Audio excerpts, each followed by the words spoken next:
Hello everyone. तो आज की हमारी क्लास रहेगी methods of measuring national income.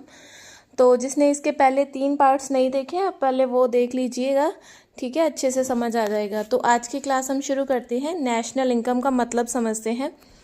National income का मतलब है एक साल के अंदर किसी देश में प्रोड्यूस होने वाले सभी फाइनल और गुड्स की टोटल मनी वैल्यू।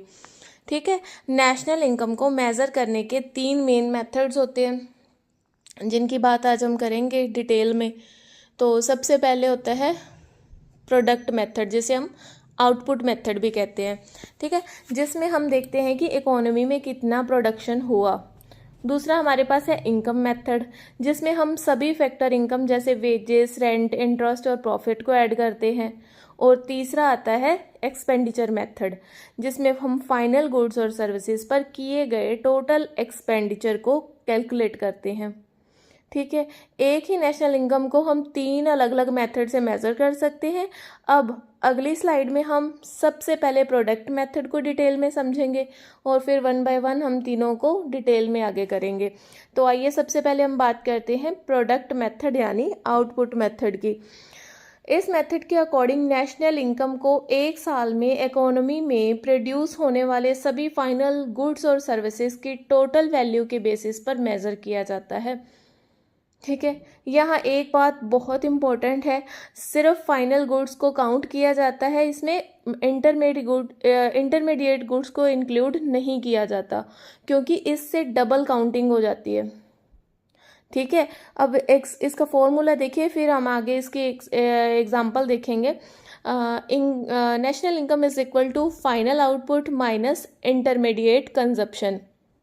ठीक है, ये इसका फॉर्मूला रहेगा। अब आगे देखते हैं इसकी एग्जांपल। एक फार्मर वीट प्रोड्यूस करता है जिसकी वैल्यू 100 रुपये है। ठीक है, वीट से फ्लावर मिल में फ्लावर बनाती है जिसकी वैल्यू 200 रुपये हो जाती है। फिर उसी वीट से बेकरी में ब्रेड बनाया जाता है जिसकी वैल्यू 300 रुपये हो जाती है। ये इसकी फाइनल वैल्यू होती है। ठीक है, यहाँ ब्रेड जो हो गया फाइनल प्रोडक्ट है, इसलिए इसी को नेशनल इनकम में काउंट किया जाएगा। ठीक है, वीट और फ्लावर इंटरमीडिएट गुड्स हैं। आया समझ? अब प्रैक्टिस के लिए एक क्वेश्चन देखते हैं। ठीक है, एक बेकरी ने 8 लाख की फाइनल ब्रेड प्रोड्यूस की और 5 लाख का फ्लावर 5 लाख का फ्लावर यूज़ किया। ठीक है, आपको 2 चीज़ें निकालनी है, वैल्यू एडेड और नेशनल इनकम में काउंट होने वाली अमाउंट। वैल्यू एडेड निकालने के लिए हम क्या करेंगे, जो हमारा 8 लाख जो हमारी बेकरी ने फाइनल ब्रेड की, ठीक है, प्रोड्यूस, माइनस 5 लाख। ठीक है, तो हमारे पास वैल्यू एडेड क्या आ जाएगा, 3 लाख। अब नेशनल इनकम में काउंट होने वाली अमाउंट 3 लाख है। ठीक है ना, फाइनल वैल्यू ही हमारी जो होगी वो नेशनल इनकम में काउंट होगी, इसमें इंटरमीडिएट वो काउंट नहीं होगा, इंटरमीडिएट कंजप्शन। ठीक है, इस तरह हम प्रोडक्ट मेथड में हम वैल्यू एडेड को कैलकुलेट करके नेशनल इनकम मेजर करते हैं। ठीक है, होपफुली समझ आ गया होगा। बाकी आप जो नीचे प्रैक्टिस क्वेश्चन दिया उसको खुद से करके देखना, आपको अच्छे से क्लियर होगा। ठीक है, नेक्स्ट हम देखते हैं हमारा जो दूसरा मेथड है इनकम मेथड। इस मेथड के अकॉर्डिंग नेशनल इनकम को इकोनॉमी में एक साल के अंदर फैक्टर्स ऑफ प्रोडक्शन द्वारा अर्न की गई सभी फैक्टर इनकम्स को ऐड करके मेजर किया जाता है। ठीक है, यहाँ सिर्फ फैक्टर इनकम्स को इंक्लूड नहीं किया जाता। ये 4 इसके कंपोनेंट देखो आप, वेजेस और सैलरीज, मतलब लेबर को उसके काम के बदले दी गई पेमेंट। नेक्स्ट है रेंट, लैंड और नेचुरल रिसोर्सेज के यूज़ की पेमेंट। थर्ड है इंटरेस्ट, कैपिटल देने वाले को मिलने वाली पेमेंट। ठीक है, आगे है प्रॉफिट, एंटरप्रेन्योर को बिजनेस ऑर्गेनाइज करने और रिस्क लेने के बदले मिलने वाली इनकम। ठीक है, अब कंपोनेंट्स देख लिए। अब इसका फॉर्मूला जो बिल्कुल सिंपल है वो देखते हैं। National income is equal to wages plus rent plus interest plus profit. अब एक सिंपल सा एग्जांपल देखिए, मान लीजिए wages 4 lakh, rent 1 lakh, interest 50,000 और प्रॉफिट 2,50,000। इन सबको ऐड करेंगे तो क्या हो जाएगा 8 लाख। ठीक है, इसलिए नेशनल इनकम 8 लाख होगी। अब एक इसका प्रैक्टिस क्वेश्चन है, वो अगर आप खुद से करेंगे तो ज़्यादा बेटर है। ठीक है, तो क्या करना है, सबको ऐड करना है, तो नेशनल इनकम कितनी होगी वो हमें एंड में पता लग जाएगा। तो यही नेशनल इनकम मेथड का बेसिक कंसेप्ट है। इसमें हम प्रोडक्शन को नहीं बल्कि प्रोडक्शन से अर्न हुई फैक्टर इनकम को कैलकुलेट करते हैं। ठीक है, होपफुली आपको समझ आ रहा होगा। अगर आपको लग रहा है कि कहीं पे हमें कोई पॉइंट नहीं समझ आ रहा तो आप अपने हिसाब से उस वीडियो को बैक जाकर देख सकते हैं या फिर रिपीट करके देख सकते हैं दोबारा से क्लास को। ठीक है, तो हम नेक्स्ट पॉइंट पे चलते हैं, अपने थर्ड मेथड पर। जो आखिरी मेथड है हमारा एक्सपेंडिचर मेथड।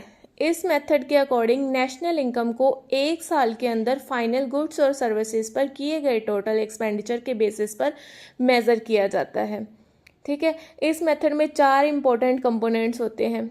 सबसे पहले है सी, प्राइवेट फाइनल कंजप्शन एक्सपेंडिचर।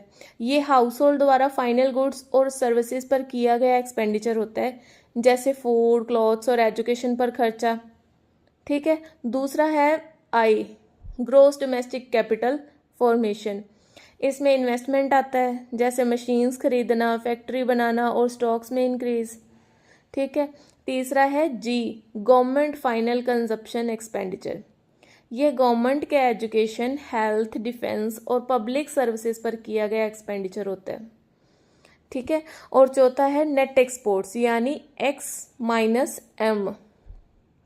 यहाँ एक्स का मतलब है एक्सपोर्ट और एम का मतलब होता है इम्पोर्ट्स। ठीक है, अगर एक्सपोर्ट इम्पोर्ट से ज़्यादा हो तो नेशनल इनकम बढ़ेगी। ठीक है, अब फॉर्मूला देखते हैं इसका। National income is equal to C plus I plus G plus X minus M. ठीक है, जो अभी हमने इसके कंपोनेंट्स पढ़े वही हमें फॉर्मूले में अप्लाई करने हैं। ठीक है, अब इसका एग्जांपल देखिए। Consumption 5 lakh, investment 2 lakh, government expenditure 1,50,000, export 1,20,000 और इंपोर्ट 80,000। सबसे पहले नेट एक्सपोर्ट निकालते हैं। कैसे निकलेगा? एक्सपोर्ट 1,20,000, इम्पोर्ट माइनस करेंगे इनमें से। ठीक है ना, हमने ऊपर देखा एक्स माइनस एम, दोनों को माइनस करेंगे, क्या आ जाएगा? 40,000। अब फॉर्मूला में वैल्यू पुट करते हैं। 5 लाख प्लस 2 लाख मतलब consumption plus investment plus government expenditure और प्लस 40,000 जो हमने एक्स माइनस एम करके निकाला। ठीक है, एक्सपोर्ट माइनस इम्पोर्ट करके हमारे पास 40,000 आया, और जो हमारे ऊपर थी सी प्लस आई प्लस डी, तीनों को ऐड करके लास्ट में ऐड किया एक्स माइनस एम, और हमारे पास फाइनल वैल्यू आ रही है 8,90,000। इसलिए नेशनल इनकम 8,90,000 होगी। अब एक नीचे प्रैक्टिस क्वेश्चन दिया हुआ है, ये आप खुद से ट्राई कीजिएगा। ठीक है, करना है मेरे को, आपने ना कमेंट सेक्शन में बताना है कि किस किस ने सॉल्व किया है। ठीक है, अब थोड़ी सी आपको एक एग्जाम टिप देते हैं। एक्सपेंडिचर मेथड को डिमांड साइड मेथड भी कहा जाता है। ठीक है, क्योंकि इसमें हम देखते हैं कि इकोनॉमी में फाइनल गुड्स और सर्विसेज पर कुल कितना खर्चा हुआ, कुल कितना एक्सपेंडिचर हुआ। ठीक है, अब हम इसके थोड़े इंपॉर्टेंट न्यूमेरिकल सॉल्व करते हैं। ठीक है, इससे आपको एग्जाम में न्यूमेरिकल्स करना बहुत इजी हो जाएगा। क्वेश्चन नंबर 1 देखिए, प्रोडक्ट मेथड। यहाँ फाइनल आउटपुट 12 लाख है और इंटरमीडिएट कंजप्शन 4 लाख है। फॉर्मूला यूज़ करेंगे। सोचिए, national income is equal to final output minus intermediate consumption, यही पढ़ा था हमने। ठीक है, 12 लाख में से 4 लाख जो हमारी इंटरमीडिएट कंजप्शन है उसको माइनस कर देंगे, 8 लाख हमारा फाइनल वैल्यू आ जाएगी। ठीक है, नेक्स्ट क्वेश्चन है इनकम मेथड। अब इनकम मेथड का क्वेश्चन देखते हैं। वेजिस, रेंट, इंटरेस्ट, प्रॉफिट दिए हुए हैं हमारे पास, और फॉर्मूला क्या है? National income is equal to wages plus rent plus interest plus profit. सभी को ऐड करेंगे, फाइनल वैल्यू 10 लाख आ जाएगी। अब थर्ड है एक्सपेंडिचर मेथड का, और यहाँ पे दिया गया है जैसे हमने ऊपर देखा CIGXM।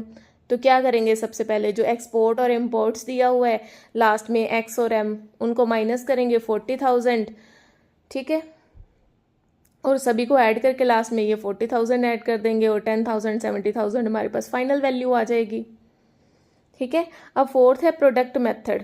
Gross output 15 lakh, intermediate consumption 5,50,000। National income का इसको कैलकुलेट करेंगे 15 लाख ग्रोस आउटपुट में से इंटरमीडिएट कंजप्शन माइनस करेंगे और हमारे पास फाइनल वैल्यू आ जाएगी, ठीक है। अब फिफ्थ क्वेश्चन है एक्सपेंडिचर मेथड का, सेम वही है, आप खुद से करना, ठीक है, किया हुआ है, लेकिन आप दोबारा इन सबको नोटबुक पे अपने हैंड से करके देखोगे तो आपको ज़्यादा क्लियर होगा, ठीक है। तो देखिए अब ये है कि एग्ज़ाम में सबसे पहले आइडेंटिफाई कीजिए कि क्वेश्चन किस मेथड का है।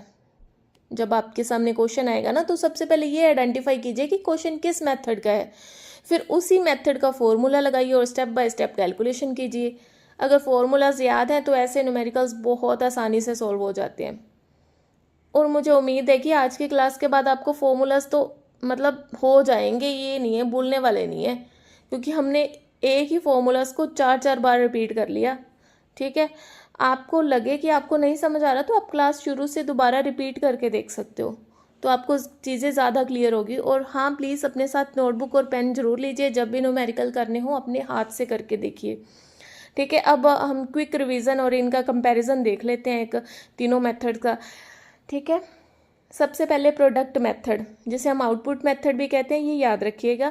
इस मेथड में हम प्रोडक्शन को मेज़र करते हैं, इसका फोकस होता है इकोनॉमी में कितने फाइनल गुड्स और सर्विसेज प्रोड्यूस हुए, ठीक है। और इसका फॉर्मूला क्या है, अभी देखा हमने ऊपर, national income is equal to final output minus intermediate consumption.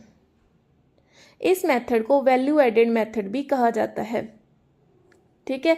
अब इनकम मेथड की बात करते हैं। इसमें हम फैक्टर ऑफ प्रोडक्शन द्वारा अर्न की गई इनकम को ऐड करते हैं, यानी wages plus rent plus interest plus profit. इसका फोकस इनकम डिस्ट्रीब्यूशन पर होता है, इसलिए इसे फैक्टर इनकम मेथड या डिस्ट्रीब्यूशन मेथड भी कहते हैं। अब है एक्सपेंडिचर मेथड। इस मेथड में हम फाइनल गुड्स और सर्विसेज पर किए गए टोटल एक्सपेंडिचर को कैलकुलेट करते हैं, और इसका फॉर्मूला है national income is equal to C plus I plus G plus bracket में आएगा X माइनस M, मतलब एक्सपोर्ट माइनस इम्पोर्ट्स। इसका फोकस स्पेंडिंग या डिमांड साइड पर होता है, इसलिए इसे डिमांड मेथड भी कहा जाता है, ठीक है। अब इसका क्विक रिवीजन, एक पॉइंट याद रखिए, नेशनल इनकम को 3 मेथड में मेजर किया जा सकता है। थ्योरी के अकॉर्डिंग तीनों मेथड्स का रिजल्ट सेम आना चाहिए, सिर्फ फाइनल गुड्स और सर्विसेज को इंक्लूड किया जाता है। इंटरमीडिएट गुड्स को डबल काउंटिंग से बचने के लिए इंक्लूड नहीं किया जाता, और नेट एक्सपोर्ट निकालने के लिए एक्सपोर्ट्स माइनस इंपोर्ट किया जाता है। अब लास्ट में एक छोटी सी एग्जाम टिप है, सबसे पहले क्वेश्चन को देखिए, आइडेंटिफाई कीजिए, और वो प्रोडक्ट मेथड, इनकम मेथड या एक्सपेंडिचर मेथड में से किस मेथड का है उसके बाद ही सही फॉर्मूला लगाइए और स्टेप बाय स्टेप कैलकुलेशन कीजिए। अगर मेथड और फॉर्मूला सही आइडेंटिफाई कर लिया तो न्यूमेरिकल आसानी से सॉल्व हो जाएगा, ठीक है। तो इसी के साथ हम आज की क्लास को यहीं ख़त्म करते हैं। होपफुली आपको समझ आ गया होगा।